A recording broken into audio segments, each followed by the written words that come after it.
Okay, so generally, the more similar you are, the more apt you are to stay married. And that really works. But you might say, well, gee, Bob, I'm a guy who flunked kindergarten and my wife has a graduate degree.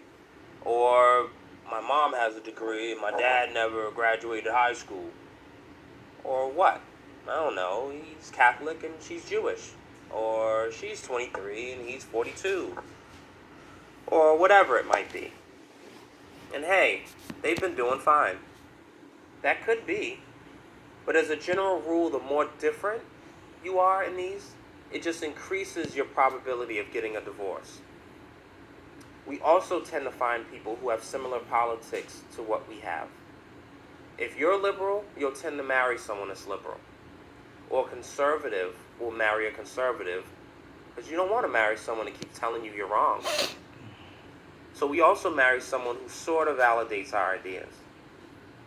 We're kind of psychologically comfortable with those people. And as I said, these marriages have a greater chance of lasting. Now, what about the idea that opposites attract? And you've probably heard that. That's kind of the complementary theory, or complementarity.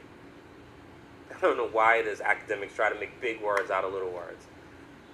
Instead of the difference theory, they say the complementary theory or complementarity or something like that.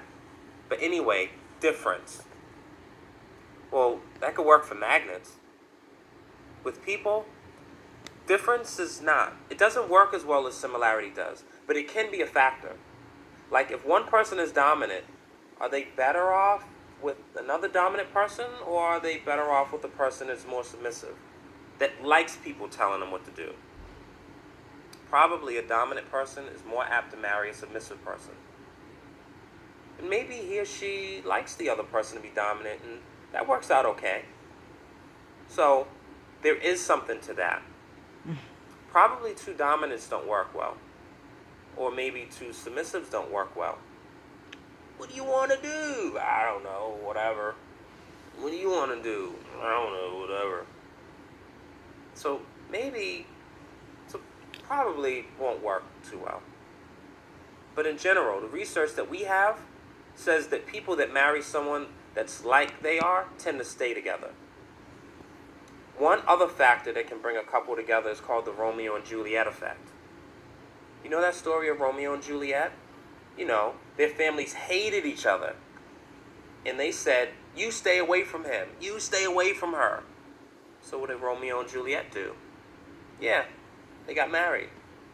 So, the Romeo and Juliet theory says the more opposition you face to a relationship from parents or friends or whoever, the more attractive that relationship is to you. The more people say, don't, you shouldn't, the more you want to do it. Pretty interesting, huh? And it turns out these couples usually stay together too. So, those are some of the things that bring people together. And probably the most important thing to remember is a similarity idea. That we tend to be attracted to and happy with people who are like us.